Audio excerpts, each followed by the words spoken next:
Hello అండి, శ్రోతలకు నమస్కారం. శ్రీ చక్రాయుధం అనే నవల 3వ భాగానికి స్వాగతం అండి. చదువుతున్నది లక్ష్మి. ఇక కథలోకి వెళితే, పరీక్షలు దగ్గర పడటంతో పావని, చంద్ర శ్రద్ధగా చదవసాగారు. ఒకరోజు వాళ్ళ అన్నయ్య కనిపించకపోతే ఈరోజు అంటూ ఆగిపోతుంది. ఏమిటి ఈరోజు? అర్థం కానట్టుగా అడుగుతుంది చంద్రకి తెలుసు పావని ఏమంటుందో. అదే మీ అన్నయ్య వాళ్ళు ఎవరూ కనిపించటం లేదు అంటూ నసుగుతుంటే చంద్ర నవ్వేస్తూ, అలా సూటిగా అడగరాదు, మా అన్నయ్య వేటకు వెళ్ళాడు అని చెబుతుంది. నేను మామూలుగా అడిగాను, ప్రత్యేకించి ఏమీ అడగలేదు అంటూ మూతి ముడుచుకుంటుంది. చూడమ్మాయి, నీ మనసులో ఏముంది నేను గ్రహించుకున్నాను, కానీ నువ్వు ఏం కోపం తెచ్చుకోకు అంది. పావని ఏం మాట్లాడలేదు. అంతలో చంద్ర వాళ్ళ అన్నయ్య శేఖర్ వచ్చాడు. అన్నయ్య అంటూ పిలిచింది. పావని కంగారు పడిపోయింది. ఏమిటి ఇలా పిలుస్తుంది అని అనుకుంటూ, ఏమిటి అంటూ ఆ గదిలోకి వచ్చాడు. వస్తూనే పావని వైపు ఒకసారి మామూలుగా చూశాడు. పావని అతని వైపు చూస్తూనే చప్పున చూపులు తిప్పేసుకుంది. ఏమిటో ఈ పావనీదేవి గారు, నువ్వు కనిపించలేదని చదవకుండా నా చెవి కొరుకుతూ కూర్చుంది అంది. శేఖర్ పావని వైపు ఒకసారి నవ్వుతూ చూసి, అబ్బా అన్నట్టుగా అక్కడి నుండి వెళ్ళిపోయాడు. ఆ ఫ్రెండ్స్ ఇద్దరూ ఏదో అనుకోవటం, ఉడికించుకోవటం అతనికి కొత్త కాదు. అందుకే ఏం మాట్లాడకుండా నవ్వుకుంటూ అక్కడి నుండి వెళ్ళిపోయాడు. అతను అలా వెళ్ళగానే, నీకు ఏమైనా బుద్ధి ఉందా లేదా? మీ అన్నయ్య ఏమనుకుంటారు అడిగింది కోపంగా. ఏమనుకుంటాడు? ఓ అందమైన అమ్మాయి నా కోసం కలవరిస్తుంది అని నీ ప్రేమలో పడిపోతాడు. చీపో అంది పావని. అలా పైకి అన్నదే కానీ ఆ మాటలు ఆమె చెవిలో అమృతం పోసినట్టుగా ఉంది. అంతలో చంద్ర తల్లి ఏవో స్వీట్లు పట్టుకొచ్చి వాళ్ళకి అందించింది. చంద్ర తల్లిని అడిగింది, అమ్మా ఒకసారి అలా కూర్చో. ఏమిటి చెప్పు అంది ఆవిడ. ముందలా కూర్చో అంటూ బలవంతం చేయగానే ఆవిడ కూర్చుంది. పావనిని చూసావా అడిగింది. ఇవాళ కొత్తగా ఏమిటి? రోజు చూస్తున్న అమ్మాయే కదా అంది ఆవిడ నవ్వుతూ. అందుకే అడుగుతున్నా, రోజు చూస్తున్నా, నీకు ఏం అనిపించలేదా అని అంది. ఏమనిపిస్తుంది? అందుకే పెద్దవాళ్ళకి ఏం అర్థం కాదు అంటారు. నీకు ఒక ముద్దుల కొడుకు ఉన్నాడా? వాడికి పెళ్లి చేయాలనుకుంటున్నావా? ఆ అమ్మాయి చక్కగా బొమ్మల అందంగా ఉండాలనుకుంటున్నావా? ఆవిడ తల ఊపింది అవును అన్నట్టు. పావని నీకెలా కనిపిస్తుంది అడిగింది తల్లిని. పావని చంద్రని గట్టిగా గిల్లింది. ఆవిడ పావని వైపు నవ్వుతూ చూసింది. అప్పుడు కానీ కూతురు మాటలు ఆవిడకు అర్థం కాలేదు. నాకు తట్టనే లేదు. అమ్మాయికి ఏం కుందన పువ్వు బొమ్మ. ముందు మీ పరీక్షలు అయిపోని మీ నాన్నగారి చేత వాళ్ళ నాన్నగారి చేత మాట్లాడిద్దాం అంది ఆవిడ నవ్వుతూ.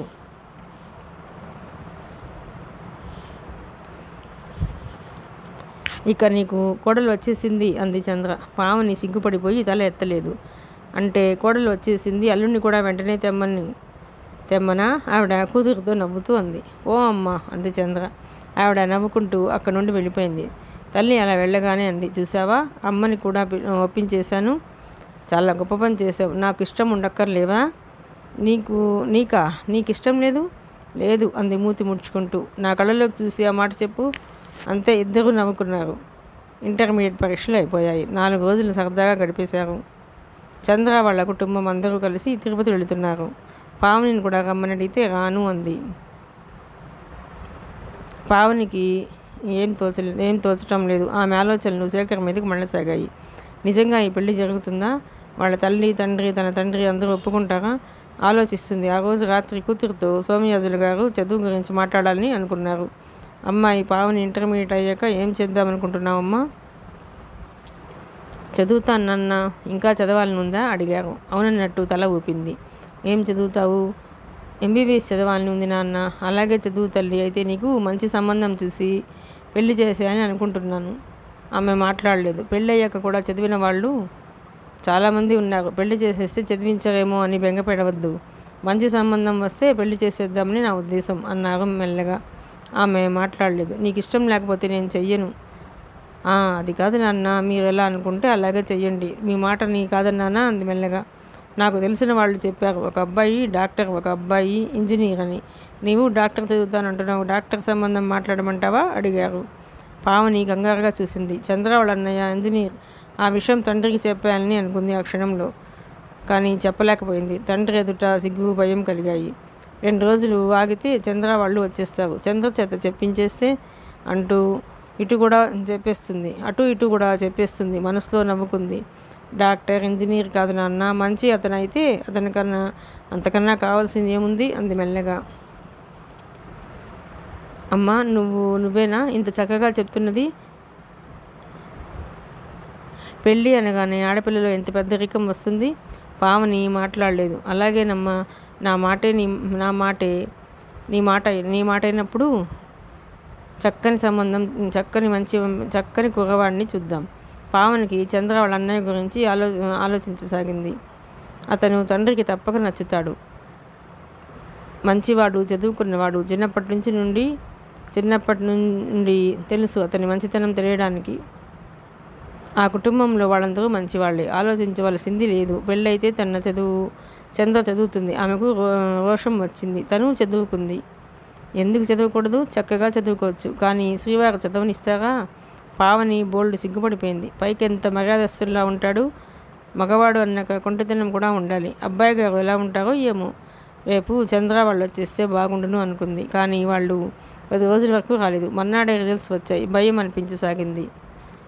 చంద్ర, పావని ఫస్ట్ క్లాస్లో పాస్ అయ్యారు. చంద్రకు హైదరాబాద్లో మెడిసిన్ చదవడానికి సీటు వచ్చింది. వాళ్ళ పినతండ్రి ట్రై చేస్తే అక్కడ వచ్చింది. పావనికి సీటు రాలేదు. ఆమెకు దిగులుగా అనిపించింది. తండ్రి ఆమెకు ధైర్యం చెప్పారు. అందాక బీఎస్సీలో చేరు, ఈలోగా సీట్ వస్తే మెడిసిన్ చదువుదు కానీ. ఆమె ఇష్టంగానే తలిపింది. ఒకరోజు పావని చంద్ర ఇంటికి వెళ్ళింది. ఆ ఇంట్లో అందరూ ఏమేమో అనుకుని కేకలు వేసుకుంటున్నారు. పావనికి ఏం అర్థం కాలేదు. చంద్రని అడిగితే ఏమీ మాట్లాడలేదు. ఏదో గొడవ జరిగిందని గ్రహించింది. ఆ రోజు తనే అందరికీ వంట చేసి తల్లిదండ్రి అందరికీ తనే వడ్డించింది. చంద్ర తల్లిని తండ్రి అన్నారు. మాకు భోజనాలు వద్దు, ఇలా చస్తే చాలు. అవేం మాటలు అంటూ బలవంతంగా వడ్డించింది. చంద్రను లాక్కొచ్చింది. వాళ్ళ అన్నయ్య గదిలో ఉంటే మొండిగా తెగించి భోజనం అక్కడికే తీసుకెళ్ళింది. నాకొద్దు పావని అన్నాడు. అలా అనకూడదు. అందరూ భోజనం చేస్తున్నారు, మీరు భోజనం చేయండి. నాకు ఆకలి లేదు. అసలు నాకు ఇంట్లో ఉండాలని లేదు. శేఖర్ బాధగా అన్నాడు. చూడండి, పెద్దవాళ్ళు కోపం లేదు అంటారు. పట్టించుకోకూడదు. 1-2 రోజుల్లో అవే సర్దుకుపోతాయి. శేఖర్ మాట్లాడలేదు. బలవంతంగా భోజనం పెట్టి తినే వరకు అక్కడే ఉండి ప్లేట్ తీసుకొచ్చేసింది. ఆ కుటుంబంలో అందరి మనసులు కొద్దిగా శాంతించాయి ఆమె రాకతో. అసలేం జరిగింది అంది పావని. ఏదో గొడవ పడ్డారు. అన్నయ్య, అమ్మ, నాన్నగారు. నాకు భలే చిరాకు. ఎవరూ పట్టు వదలరు విసుగ్గా చెప్పింది చంద్ర. మరి ఇంకా మాట్లాడలేదు. చెప్పడానికి ఇష్టపడటం లేదని ఊరుకుంది. సాయంత్రం కూడా వంట చేసి పెట్టి అందరికీ చెప్పి ఆమె ఇంటికి వెళ్ళిపోయింది. తండ్రి అడిగితే చెప్పింది ఆలస్యానికి కారణం. వాళ్ళ ఇంట్లో దేనివో గొడవ పడ్డారు. ఎవరూ భోజనాలు చేయలేదు. అయ్యో అలాగా? పావని నవ్వుతూ చెప్పింది. నేను వెళ్ళగానే వాళ్ళ కోపాలు కొద్దిగా శాంతించాయి. పోనీలే పాపం, సంసారం అన్నాక ఏవో గొడవలు పోతాయి అన్నారు ఆయన. నాన్న, మనం ఏదైనా ఊరు వెళదామా? ఏ ఊరమ్మా చెప్పు, అలాగే వెళదాం. భద్రాచలం వెళదాం. భద్రాచలమా? అలాగే వెళదాం. ఒక వారం 10 రోజుల్లో వెళతామా? అలాగే నాన్న. ఇంట్లో ఉంటే ఎలాగో ఉంటుంది, ఎక్కడికైనా వెళ్ళి రావాలనిపిస్తుంది. అలాగే తల్లి. భద్రాచలం వెళ్ళి అక్కడి నుంచి అత్తయ్య వాళ్ళ ఇంటికి వెళ్ళి 4 రోజులు ఉండి వద్దాం, సరేనా? అలాగే అంది ఉత్సాహంగా. ఆమె ప్రయాణపు హుషారులో ఉంది. మర్నాడు చంద్ర వచ్చింది. ఏమిటి, మీ ఇంట్లో ఎలా ఉంది? అందరూ బాగానే ఉన్నారు నవ్వుతూ చెప్పింది. కోపం పోయిందా మీ అన్నయ్యకి, మీ నాన్నగారికి? నువ్వొచ్చి మంత్రం వేసావుగా, ఆ రోజే అందరి కోపతాపాలు కాకి అయిపోయాయి. పోనీలే అంది పావని. ఏమిటి, నీ గురించి చెప్పు. నా గురించి చెప్పడానికి ఏముంది? నాన్న నేను భద్రాచలం వెళుతున్నాం. అట్నుంచి అటు మా అత్తయ్య వాళ్ళ ఊరు వెళ్ళి 4 రోజులు ఉండొస్తాం. అయితే ఊరు వెళుతున్నారా? అవునన్నట్లు తలూపింది. నేను ఒక్కదాన్నే అయిపోతాను. మేము ఊరు వెళ్ళినప్పుడే మీరు వెళ్ళుంటే బాగుండేది అంది చంద్ర. పావని నవ్వేసింది. ఎంత? ఒక వారం 10 రోజుల్లో వచ్చేస్తాం. చంద్ర మాట్లాడలేదు. ఎలా అయినా నాకు దూరం తప్పదుగా. నీవు హైదరాబాద్ వెళ్ళిపోతావుగా. అక్కడ కొత్త ఊరు, కొత్త వాతావరణం, కొత్త స్నేహాలు, నీలోనూ మార్పు వస్తుంది అంది పావని. అలా అనకు పావని, నాకు చాలా బాధ అనిపిస్తుంది. మన మధ్య స్నేహాన్ని ఎవరూ తుంచివేయలేరు. ఈ స్నేహం కొంతకాలం ఉంటుంది. ఈ స్నేహం కలకాలం ఉంటుంది అంది చంద్ర నమ్మకంతో. ఆ మాటలకి పావని కళ్ళు కాంతితో తళుక్కుమన్నాయి. చంద్ర తల్లిదండ్రులు వాళ్ళ అన్నయ్య ఊరు వెళ్ళారు. చంద్రకి ఇంట్లో పని మనిషి తోడుగా ఉంది. ఊరు వెళ్ళారా? ఎందుకంటే నీకే తెలుస్తుందిగా అంటూ నవ్వింది చంద్ర. ఆ రోజు మర్నాడు అయిపోయింది. ఉదయం 10 గంటలకు చంద్ర తల్లిదండ్రులు సోమయాజులు గారింటికి వచ్చారు. పావని వాళ్ళకి ఎంతో మర్యాద చేసి కూర్చోమని చెప్పి లోపలికి వెళ్ళి తండ్రిని పిలుచుకు వచ్చింది. ఏమిటండి అంటూ పలకరింపులయ్యాయి. వచ్చిన విషయం చెప్పారు. మా అబ్బాయి శేఖర్కి సంబంధం నిశ్చయం చేశాం. అబ్బాయి అమ్మాయి ఒకరినొకరు ఇష్టపడ్డారు. అమ్మాయి ఎంఏ చేసింది. ఆ అమ్మాయిని తప్ప ఎవరిని చేసుకోనని మొండి పట్టుకే ఇంట్లో పెద్ద గొడవ జరిగింది. అయినా వాడి పంతమే నెగ్గించుకున్నాడు. అమ్మాయి బాగుంటుంది, మంచి కుటుంబం, సరే వాడి మాట ఎందుకు కాదనాలి అని పెళ్లి నిశ్చయం చేసుకువచ్చి ముహూర్తాలు కూడా పెట్టించేశాం. పెళ్లి రేపు వచ్చే ఆదివారం అంటూ చెప్పారు. పావనికి వాళ్ళు మొదట ఏం మాట్లాడుతున్నది అర్థం కాలేదు. ఆమె తలపై పిడుగుపడ్డట్టు అయింది ఆ మాటలు వింటుంటే. ఏమిటి, శేఖర్ మరో అమ్మాయిని ప్రేమించాడా? అంటే శేఖర్ తనవాడు కాడా? ఆమెకు తల తిరిగిపోయి కళ్ళు చీకట్లు కమ్ముకోసాగాయి. అతి బలవంతం మీద నిలదొక్కుకోవడానికి ప్రయత్నించింది. అందరినీ తప్పకుండా రమ్మని చెప్పి వాళ్ళు వెళ్ళిపోయారు. పావని గదిలోకి వెళ్ళి కుప్పకూలిపోయింది. ఒక్కో మాట అంటే ఒక్కో మాట తనకి తెలియలేదు. అతని మనసు వేరే అమ్మాయి మీద ఉందా? తన ఊరికే ఇన్ని రోజులు భ్రమలో పడి కొట్టుకుందా? చంద్ర అయినా చెప్పలేదు. పావని మనసు అంతా విరక్తిగా అయిపోయింది. పెళ్ళికి అక్కడ ఉండాలనిపించలేదు.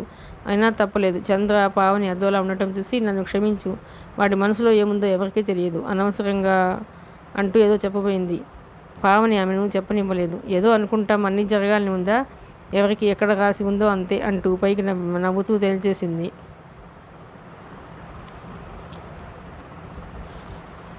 పావని నవ్వేసింది. ఎంత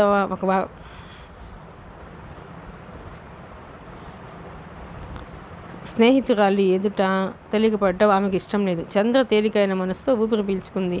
పెళ్ళి అయ్యాక ఊరు వెళ్ళడానికి అన్ని ఏర్పాట్లు చేసుకున్నారు. గుండె రాయి చేసుకుని పావని చంద్రతో కలిసిపోయి పెళ్లి పనిలో సాయపడసాగింది. శేఖర్ పావనిని పిలిచి, నా పెళ్ళికి నువ్వు ఇంత కష్టపడ్డావు, రేపు నీ పెళ్ళికి నేను మీ వదిన కూడా కష్టపడతాం నవ్వుతూ చెప్పాడు.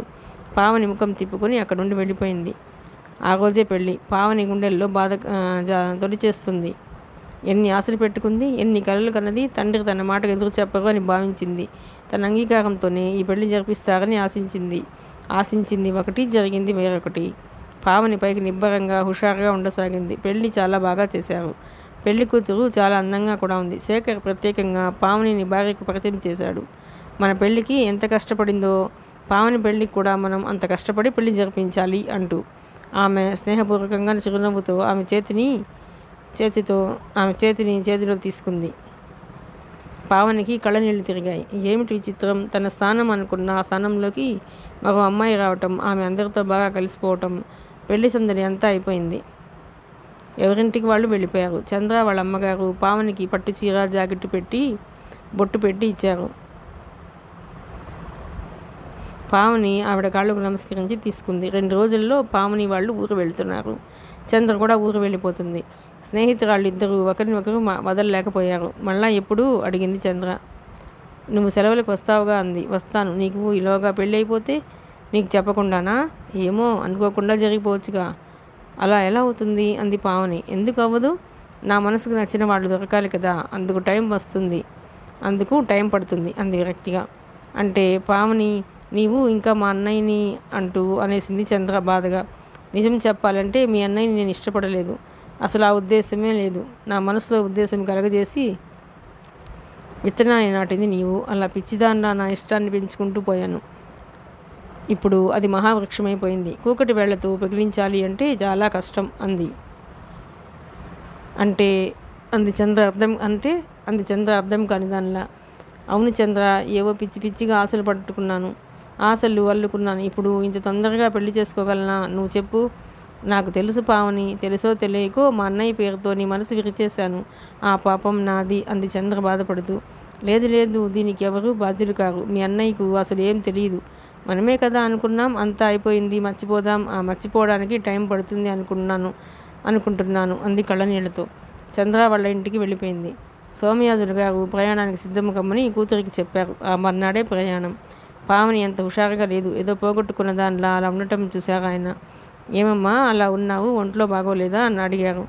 బాగానే ఉంది నాన్న అంటూ నవ్వింది. ఆ నవ్వు తెచ్చిపెట్టుకున్నట్టుగా వెలితిగా ఉంది. సోమయాజులు గారు మరిక ఏం ప్రశ్నించలేదు. ఆ రాత్రి అనుకోకుండా కూతురు గదిలోకి వచ్చారు. కూతురు బాత్రూంలో ఉందేమో అనుకుంటూ అప్రయత్నంగా తలగడ కింద చూశారు. శేఖర్ ఫోటో ఉంది. అలా క్షణం సేపు ఉండిపోయారు. ఆ గదిలోకి పావని రావడంతో తండ్రిని చూసి అలా ఉండిపోయింది. చేతిలో ఫోటో చూసి కంగారు పడిపోయింది. ఇది శేఖర్ ఫోటో కదూ? తాపీగా ప్రశ్నించారు. అవునన్నట్టుగా తల ఊపింది. ఈ అబ్బాయికి పెళ్ళి అయిపోయింది కదూ? 2 అద్దాలుగా అన్నారు. ఇంకా ఎందుకు ఈ ఫోటో ఇక్కడ ఉంచావు అనే అర్థంతో. ఆమె మాట్లాడలేదు. ఒక పెళ్ళి కావలసిన ఆడపిల్ల ఒక అబ్బాయి ఫోటో తలగడ కింద పెట్టుకుంది అంటే అర్థం? పావని మాట్లాడలేకపోయింది. భయంతో చెమటలు పట్టసాగాయి. ఆయనకంతా అర్థమైపోయింది. మెల్లగా కూతురు దగ్గరికి వచ్చారు. భుజంపై చెయ్యి వేసి అమ్మా ఫోటో ఏమిటి అడిగారు. తండ్రి అంత సూటిగా అడిగేసరికి భయంతో ఏడ్చేసింది. నాన్న అంటూ కూతురి తలను దగ్గరగా తీసుకున్నారు. ఏమిటి తల్లి, నువ్వు శేఖర్ని ఇష్టపడ్డావు అని నాకు ఒక్క మాట చెప్పలేదు. నేను కోపపడతాను అనుకుంటున్నావా? లేదన్నట్టు తల విదిలించింది. చంద్రతో నీకు చనువు ఉంది. వాళ్ళ కుటుంబం మన కుటుంబం స్నేహం ఉంది. వాళ్ళ నాన్న బాగా తెలుసు. నీ చిన్న కోరిక నేను తీర్చలేను అనుకున్నావా?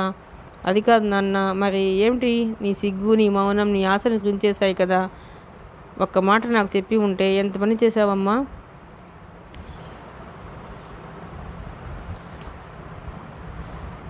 పావని మాట్లాడలేదు. నేను అడిగితే ఎవరు కాదనేవారు కాదు. పైగా ఈ ఆస్తి అంతా నీది కాదనే కారణమే కనిపించదు అన్నారు బాధగా. కూతురు కన్నీళ్ళు ఆయన చూడలేకపోతున్నారు. నాన్న, నేను దురదృష్టవంతురాలని కాదు. నేను కన్న కూతురి కోరిక తీర్చలేని నేను దురదృష్టవంతుడిని. నాన్న, మీ తప్పు లేదు. అంతా నా పొరపాటు అంది మెల్లగా. అంటే పావని అంతా చెప్పింది. చంద్ర తనని వాళ్ళ అన్నయ్య గురించి ఏడిపించటం, తను మొదట కోపగించుకున్న తర్వాత తనంటే ఇష్టం కలగటం, ఆ తర్వాత వాళ్ళ అమ్మగారు కూడా ఇష్టపడటం జరిగింది అని. ఆ తర్వాత ఇంట్లో గొడవలు పడితే ఎందుకు అనుకున్నాను. ఆ తర్వాత తెలిసింది అతను ముందే ఏవో అమ్మాయిని చేసుకోవాలనుకున్నాడని. మొదటి తల్లి వాళ్ళు ఒప్పుకోలేదు. తర్వాత ఇష్టపడి పెళ్లి జరిపించారు. అంటే నువ్వు ఇష్టపడుతున్నట్లు ఆ అబ్బాయి శేఖర్కి తెలీదా అడిగారు ఆయన. తెలియదన్నట్లు తలూపింది. ఎంత తెలివి తక్కువతనం. అతని మనసు నీ మీద ఉందో లేదో తెలుసుకున్నావా? తెలుసుకోకుండా మనసులో ఆశల్ని పెంచుకున్నావా పిచ్చి తల్లి? ఆమె మాట్లాడలేదు. ఎంత అమాయకురాలివి అమ్మా అన్నారు గారంగా నిట్టూరుస్తూ.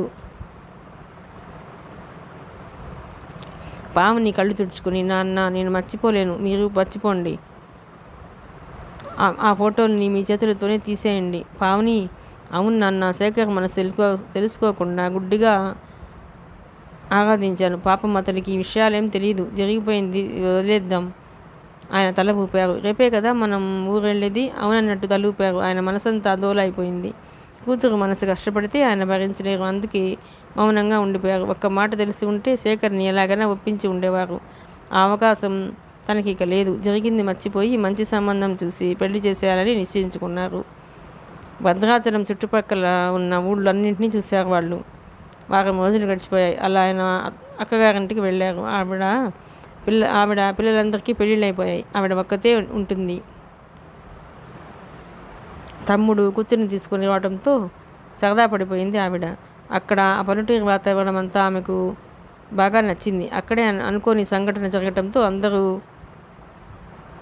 భయాందోళనలతో కృంగిపోయారు. అక్కడ వారం రోజులు గడిపి తిరిగి 2 రోజుల్లో వచ్చేస్తాం అనుకుంటుండగా పావని తోటలోకి వెళ్ళింది. 12 ఏళ్ల అబ్బాయిని తోడు తీసుకెళ్ళింది. అక్కడ తోటలో చాలా పెద్ద బావి ఉంది. అక్క, అక్కడికి వెళ్ళకు, చాలా లోతుంటుంది, చూస్తే కళ్ళు తిరుగుతాయి అన్నాడు. అలాగే, దానిలో పడి చాలామంది చనిపోయారు అంటూ దాని గురించి చెప్పసాగాడు. ఆమె వింటోంది. అలా చెబుతుండగా అక్కడ పాలేరు భార్య పిల్లాడు బావి దగ్గరగా వెళితే తీసుకురావడానికి వెళ్ళింది. అంతే. పావని చూస్తుండగానే ఆమె పిల్లాడిని రక్షించబోయి కాలు జారి బావిలో పడిపోయింది. అంతా చూసిన పావని లేచి నిలబడింది. అంతే, కెవ్వున కేక వేసి పడిపోయింది. ఆ పాలేరు భార్య చనిపోయింది. ఆమె తెలివి తప్పి పడిపోవటంతో తండ్రికి మేనత్తకి కబురు తెలియజేసి వచ్చారు. వెంటనే హాస్పిటల్కి తీసుకెళ్లారు. 2 రోజులు హాస్పిటల్లో ఉన్నా ఆమెకు తెలివి రానేలేదు. ఆ దృశ్యం చూసి షాక్ తిందామె. ఇక్కడ లాభం లేదు, పట్నం తీసుకెళ్ళమన్నారు. అక్కడ హాస్పిటల్లో పావనిని జాయిన్ చేశారు. అలా 6 నెలలు కోమాలో ఉండిపోయింది. సోమయాజులు గారు కుమిలిపోసాగారు. కూతురు ఏమైపోతుందోనని చాలా డబ్బు ఖర్చు చేయసాగారు. ఇంకా డబ్బు చాలక ఇల్లు అమ్మేశారు. అలా డబ్బు అవుతూనే ఉంది. పావని మెల్లగా కోమాలోంచి బయటపడసాగింది. ప్రాణం పోతుందనుకున్నామే బ్రతికి బయటపడటంతో అంతా ఆశ్చర్యపోయారు. సోమయాజులు గారు సంతోషించారు. అయితే ఆ సంతోషం ఎంతోసేపు నిలబడలేదు. ఆమెకు స్పృహ అయితే వచ్చింది కానీ గతం గుర్తులేదు. తనెవరో అనుకుంటుంది. తండ్రిని కూడా గుర్తుపట్టలేదు. పరాయవాడిని చూసినట్టు చూడసాగింది. సోమయాజులు గారు కుమిలిపోయారు. భగవంతుడా, ఒక్కగానొక పిల్ల ఇలా అయిపోయిందేమిటి, కొంతలో కొంతైనా సంతోషించమని అమ్మాయి బ్రతికిందని ఆయన్ని ఓదార్చారు.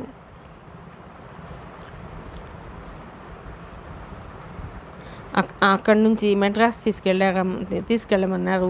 అక్కడ ఆమెకి ట్రీట్మెంట్ ఇవ్వసాగారు.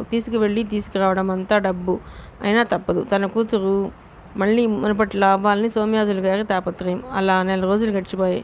అక్కడ డాక్టర్లే పెదవి విరిచారు. ఒక 6 నెలల తర్వాత మళ్ళీ తీసుకురండి, ఈసారి మళ్ళీ మామూలు మనిషి కాగలిగితే సరే, లేదా చెప్పలేం. సోమయాజులు గారు నిరాశగా కూతురిని తీసుకుబయలుదేరారు. అక్కడ ఇల్లు అమ్మేశారు. ఏదో ఊరు అనుకుంటూ అక్కడ దగ్గరలో ఉన్న ఊరు వెళ్ళి ఇల్లు అద్దెకు తీసుకున్నారు. అక్కడ కూతురితో ఉండసాగారు. పావని ఒక చంటి పిల్లగా మారిపోయింది. ఆయనే పావనికి తలదువ్వటం, దగ్గర నుండి భోజనం తినిపించడం వరకు చేయసాగారు. పావని ఎవరితో ఏదో ఆలోచిస్తూ తనలో తను నవ్వుకుంటూ ఏడుస్తూ గడుపుతుంటుంది. కూతుర్ని అలా చూస్తూ కాలం గడిపేసాగారు.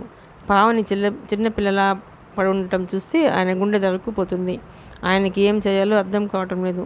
6 నెలల తర్వాత మెడ్రాస్ తీసుకువెళ్ళారు. అక్కడ 4 రోజులు ఉన్నారు. అయినా భరించలేక ఇంటికి తిరిగి వచ్చేశారు. అక్కడ డాక్టర్లే చెప్పారు, మీ అమ్మాయికి బాగవటం కష్టం, చెప్పలేం, బాగా అయిపోవచ్చు, షాక్లా అయింది, అది ఎప్పుడు ఎలా అవుతుందో చెప్పలేం, మేము చేయగలిగింది మేము చేశాం అంటూ సోమయాజులు గారు గుండె రాయి చేసుకున్నారు. కూతురు అలా అయినా కళ్ళెదుట ఉంటే చాలు అనుకున్నారు. పావనిని ఎవరు చూసినా పిచ్చి అమ్మాయి అని అంటారు. ఆ మాటలు ఇంకా బాధ అనిపిస్తాయి. పిచ్చి అమ్మాయి కాబట్టి అలా పిలుస్తారు, లేక ఎలా పిలుస్తారు మనసులో అనుకునేవారు. ఒక్కోసారి కూతురికి బట్టలు కూడా మార్పించేవారు. పని మనిషి సాయంతో స్నానం చేయించేవారు. ఎవరిని తిట్టి కొట్టేది కాదు. అన్నం పెడితే తినేది, లేదా అడిగేది కాదు. మంచం మీద పడుకునేది, లేదా నేల మీద పడుకునేది. కూతుర్ని లేవనెత్తి మంచం మీద పడుకోబెట్టి నిద్రపుచ్చేవారు ఆయన. పావని అడిగేది, నువ్వు ఎవరు? ఆయన బాధపడేవారు. అడిగితే చెప్పవేమిటి? మీ నాన్నని. అబద్ధం, నువ్వు మా నాన్నవి కావు, నిజంగా మీ నాన్నని తల్లి అని చెప్పేవారు.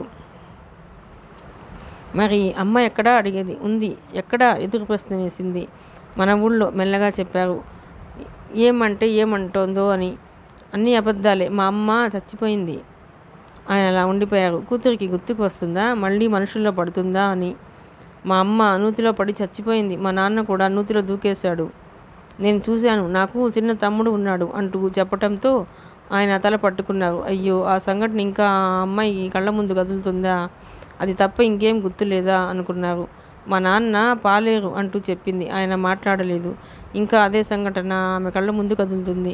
మా అమ్మ చచ్చిపోయింది, మా నాన్న చచ్చిపోయాడు అంటూ ఏడ్చేది. ఆయన ఓదార్చేవారు. ఎందుకు నన్ను ఇలా ఇక్కడ ఉంచేస్తావు, నేను మా అమ్మ నాన్నల దగ్గరికి వెళ్ళిపోతాను అంటూ పేచీ పెడుతుంటే మెల్లగా సముదాయించేవారు. మాట తప్పించి మరో మాటల్లో పెట్టేవారు. అలా నిద్రపోయేది. తెల్లవారి మళ్ళీ ఆ మాటలు గుర్తు ఉండేవి కావు. అలా 2 సంవత్సరాలు గడిచిపోయాయి. ఆ రోజు పాముని కనిపించలేదు. ఎక్కడికి వెళ్ళిందో తెలియలేదు. సోమయాజులు గారు చుట్టుపక్కలందరూ ఊరంతా వెతికేశారు. ఆమె జాడలేదు. ఆయన దుఃఖపడుతూ కూర్చున్నారు. కూతురు ఏమైపోయిందో అని అందరూ ఓదార్చసాగారు. వచ్చేస్తుంది అంటూ. రాత్రి 8 గంటలు అవుతుండగా ఓ యువకుడు ఆమెను రిక్షాలో తీసుకురావడంతో తల్లి అంటూ సంతోషంతో ఎదురు వెళ్ళి కూతుర్ని దగ్గరికి తీసుకున్నారు. అతని పేరు ప్రసాద్. ఎవరో రౌడీలు వెంటపడుతుంటే వాళ్ళ నుండి కాపాడి తీసుకువచ్చాను అంటూ చెప్పాడు. అందరూ ఇక్కడే ఉంటే ఎలా వెళ్ళిపోయిందో ఎవరికీ తెలియదు. అమ్మో, ఇంకా నయం అనుకున్నారు. ప్రసాద్ పావుని తీసుకుని రావడానికి చాలా కష్టపడ్డాడు. అడ్రస్ చెప్పలేకపోతుంది. అలా అందరినీ కనుక్కుంటూ వచ్చాడు. అమ్మాయి పిచ్చిది అని, తండ్రి ఉన్నాడని అలా అడ్రస్ కనుక్కొని తీసుకువచ్చాడు. అందరూ చెప్పిన మాటలు బట్టి అతను సోమయాజులు గారికి అప్పచెప్పి వెళుతుంటే ఆమె వెళ్ళనివ్వలేదు. ఆ రోజు ఉండిపోయే వరకు ఒప్పుకోలేదు. అతని పేరు ప్రసాద్ అని, BL చదువుతున్నాడని, 4 స్టూడెంట్స్తో రూమ్లో ఉంటున్నాడు.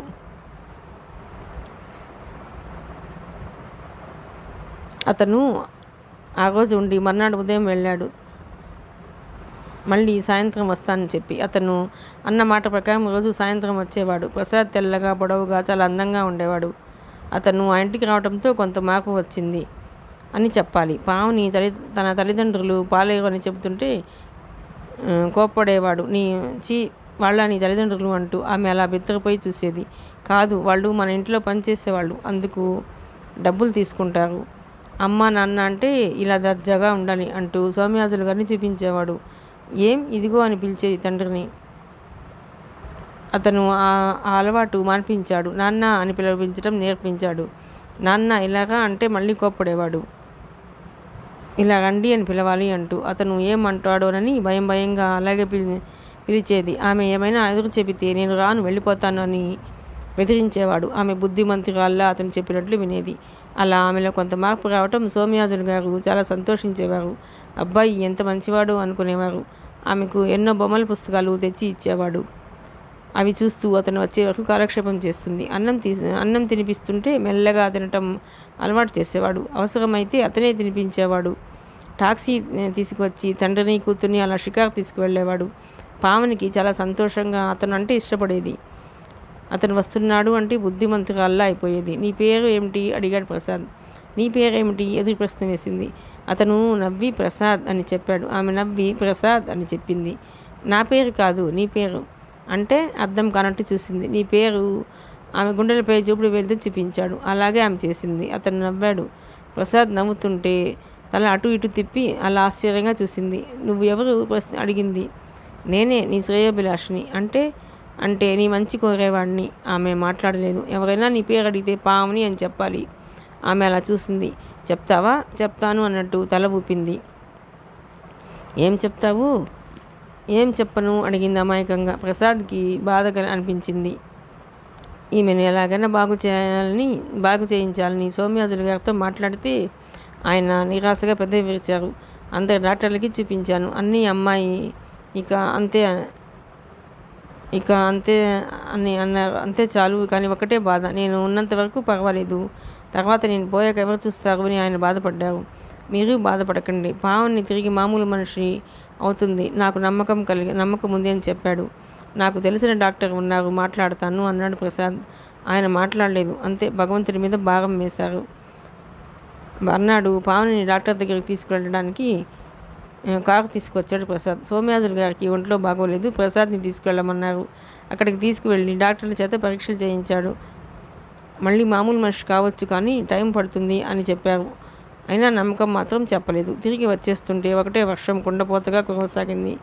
కారు ఒకచోట ఆపించి దూరంగా గుడి ఉంటే ఆ గుడి పక్కన వరండాలోకి వెళ్ళి కూర్చున్నారు. అది అమ్మవారి గుడి. ప్రసాద్ అనుకోకుండా దండం పెట్టుకుని ఈ అమ్మాయికి బాగైతే మళ్ళీ ఇక్కడిని తీసుకువస్తాను అని అనుకుంటూ అక్కడ కుంకుమ ఆమె నుదుట పెట్టాడు. అది చూసి ఆమె కూడా కుంకుమ తీసి అతని నుదుటన పెట్టింది. ఒక క్షణం అలా ఉండిపోయాడు. వర్షం తగ్గేసి వచ్చనే లేదు. అలా అక్కడే నిద్ర పట్టేసింది. అలా నిద్రపోకుండా పావని పసిపిల్లల అతని గుండెల్లోకి ఒదిగిపోయి పడుకుంది. ప్రసాద్కి మెలకు వచ్చింది. ఆమెను మొదట పసిపాపలానే దగ్గరికి తీసుకున్నాడు. అంతే. ఆ క్షణం అతని పురుష మనసు ఆగలేదు. పావని ఆమెను గట్టిగా హృదయాన్ని కత్తుకున్నాడు. తెల్లవారి వర్షం తగ్గింది. కారులో ఇంటికి బయలుదేరారు. ప్రసాద్ మనసులో బాధపడసాగాడు. తప్పు చేశాను. మతి ప్రేమించిన ఆమెను కోరికతో ఆయన నన్ను నమ్మి నాతో పంపించారు. ఈ విషయం తెలిస్తే ఏమనుకుంటారు? పసిపాప లాంటి పావని జీవితం కామాంధకారంతో కళ్ళు కూరుకుపోయి నాశనం చేశాను. పావనికి అది కూడా తెలియదు. ఏం చెయ్యాలి? దీనికి పరిష్కారం పావనిని పెళ్లి చేసుకోవటమే. పిచ్చిదాన్ని పెళ్లి చేసుకోవటమా? తల్లిదండ్రులు ఒప్పుకుంటారా? ప్రసాద్ ఆ ఇంట్లో ఓమని పట్ల చనువుగా తిరగలేకపోతున్నాడు. తప్పు చేసిందా అనిలా తనలో తాను కుమిలిపోసాగాడు. అతనికి ఎగ్జామ్స్ అయిపోయాయి. ఊరు వెళ్ళిపోతున్నాడు. ప్రసాద్ ఒక నిశ్చయానికి వచ్చాడు. పావనిని తను పెళ్లి చేసుకుంటే ఆమె పిచ్చిది. తల్లిదండ్రులు ఊరుకుంటారా? అందరూ నవ్వరు. జీవితాంతం ఆమెను భరించగలడా? ఇప్పుడు ఈ ఆవేశంలో ఏదో అనుకుంటే జీవితంలో ఆమె నశించుకుంటే ఆమె బాగవుతుంది అని అనుకుంటున్నాడు. బాగవకపోతే ప్రసాద్కి ఏం చేయాలో తోచలేదు. ఫ్రెండ్స్ ఎవరి సలహాలు తీసుకుందామన్నా వద్దు అనే చెప్తారు. మంచి మనసు అంటూ ఎవరికుంటుంది? తనలో మాత్రం మంచితనం ఎన్నాళ్ళు ఉంటుంది? ఒక సరదా ముచ్చట సంసారంలో లేకపోతే నిరాశ మిగులుతుంది. ఫలితం పావనిని వదిలించుకుందామని అనలేడు. ఆ ఊహ అతను భరించలేకపోయాడు. లేదు అలా ఎప్పుడూ అనలేడు. పావని అంటే తనకెంతో ఇష్టం. పావనిని మామూలు మనిషిని చేస్తాను. ఆమెకు జీవితాన్ని ఇస్తాను. ప్రసాద్ మనసులో గట్టిగా నిశ్చయించుకున్నాడు. అతను ఊరు వెళుతున్నట్టు తెలిసి సోమయాజులు గారు బాధపడ్డారు. పావని ఒంటరిది అయిపోతుంది అనుకున్నారు. అతను ఆమెను కొంతవరకు మనిషిని చేశాడు. ఇంకా ఉంటే మామూలు మనిషిగా మారిపోతుంది అని నమ్మకం ఉంది. కానీ అతను చదువుకోవడానికి వచ్చాడు. ఎన్నాళ్ళు ఉంటాడు? ప్రసాద్ మెల్లగా అసలు విషయానికి వచ్చాడు. మీతో ఒక విషయం మాట్లాడాలనుకుంటున్నాను. ఏమిటి బాబు? తాపీగా అడిగారు. పావని గురించి మీరేమనుకుంటున్నారు? ఏమనుకుంటాను? బ్రతికినన్నాళ్ళు మేమిద్దరం ఇలా కళ్ళు మూసేస్తే ఎలాగో అంతే అదోలా నవ్వారు. అది కాదండి, నాకు అనిపిస్తుంది పావనికి తప్పక బాగవుతుంది అని. అది భగవంతుడి దయ, విరక్తిగా అన్నాడు. అలా అనకండి, మనం ప్రయత్నిస్తే భగవంతుడు దయ చూపిస్తాడు. ఆయన మాట్లాడలేదు. మీకు అభ్యంతరం లేకపోతే అంటూ మాట మధ్యలో ఆపేశాడు. ఏమిటి బాబు, మీరు ఏం అనుకోరు కదా? అసలు ఏమిటి చెప్పు బాబు. మీకు అభ్యంతరం లేకపోతే పావని నేను పెళ్లి చేసుకుంటాను అన్నాడు మెల్లగా. ఏమిటి? ఆయన ఆశ్చర్యపోయారు. వినకూడని మాట ఏదో వింటున్నట్టు ఉండిపోయారు. నిజమేనండి, నేను మీ పావని పెళ్లి చేసుకోవాలని అనుకుంటున్నాను. హాస్యానికి ఇది సమయం కాదు ప్రసాద్. హాస్యానికి అనటం లేదు. ఇంత పెద్దవారితో అలా మాట్లాడతానా? మీకు అభ్యంతరం లేకపోతే మీరు అంటే మా అమ్మ నాన్నని ఒప్పించి పెళ్లి చేసుకుంటాను. ఆయన అయోమయంగా చూశారు. అవునండి, పావని మళ్ళీ మామూలు మనిషి అవుతుంది. ఆ నమ్మకం నాకుంది. నాకు లేదు. నీవు ఇప్పుడు ఆ ఉద్దేశంతో చేసుకుంటావు. పెళ్ళి అవుతుంది. అమ్మాయిలో మార్పు రాకపోతే, మళ్ళా మామూలు మనిషి అవ్వకపోతే? అతను మాట్లాడలేదు. ఏం చెప్పాలో తోచలేదు. చూడు బాబు, ఏదో స్నేహంగా ఇలా వచ్చావు. ఈ కొద్ది రోజులు ఆత్మీయులుగా కలిసిపోయాం. నీ చదువు అయిపోయింది. ఈ ఊళ్ళో ఉండవలసి నా పని నీకు లేదు. అతను మాట్లాడలేదు. నువ్వు వెళ్ళిపో బాబు. నా మాట మీద మీకు నమ్మకం లేదా? లేదని కాదు. ప్రతి తల్లిదండ్రులు బిడ్డలపై మమకారం పెంచుకుంటారు. అలాగే నీ పెళ్ళి ఒక యోగ్యురాలతో జరగాలని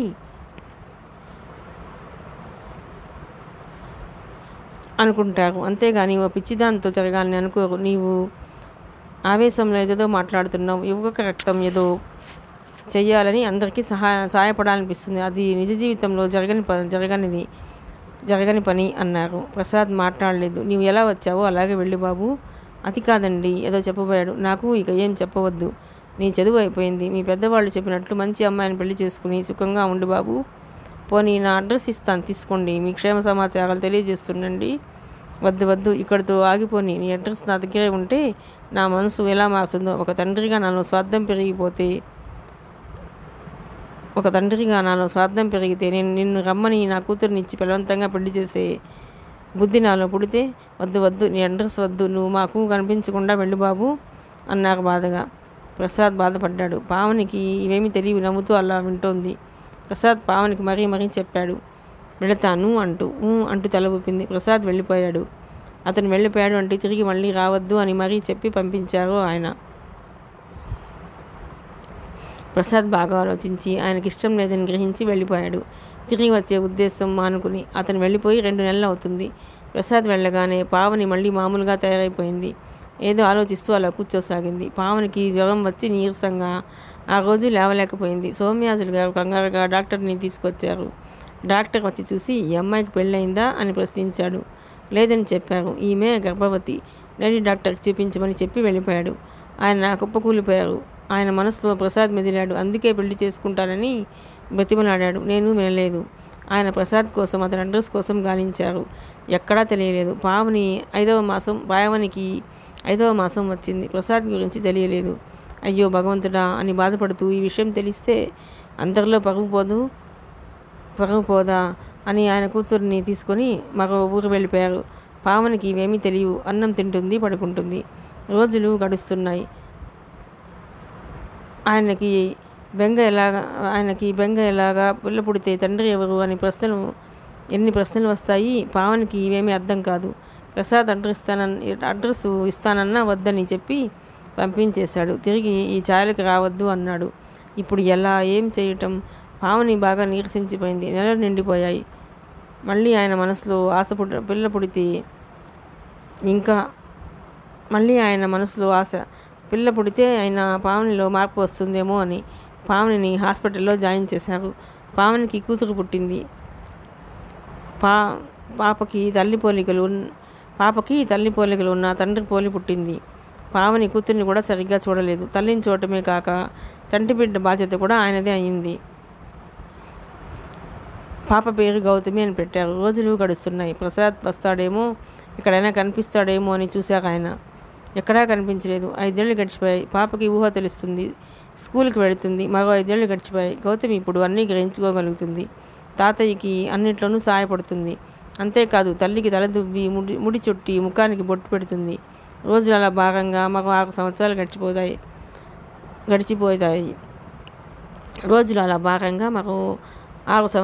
గడిచిపోయినాయి. గౌతమికి 16 ఏళ్ళు వచ్చాయి. ఇప్పుడు తల్లి సంరక్షణ తాతయ్య అవసరాలకు గౌతమే తోడవుతుంది. మరో 4 ఏళ్ళు గడిచాయి.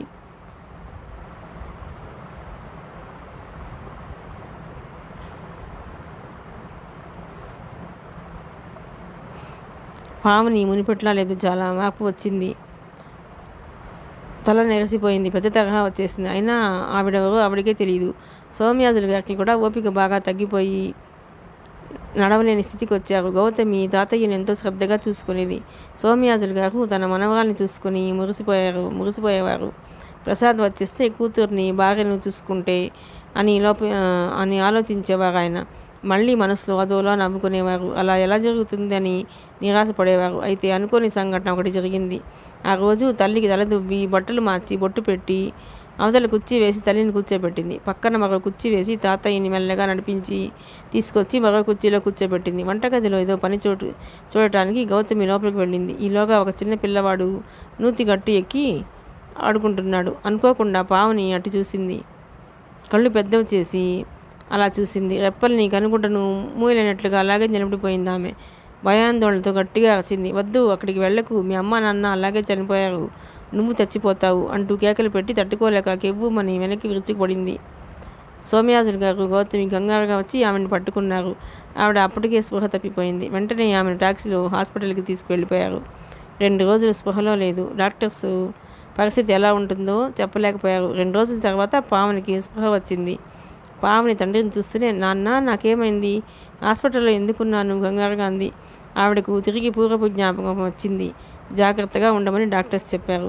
తండ్రి సంతోషంతో పొంగిపోయారు. నాన్న, ఈ అమ్మాయి ఎవరు అంటూ గౌతమ్ని చూసి అడిగింది. మిగతా కథ 4వ భాగంలోనండి. ప్లీజ్ అండి, ఈ నవల కనుక మీకు నచ్చినట్లయితే లైక్ చేయండి, షేర్ చేయండి, సబ్స్క్రైబ్ చేయండి.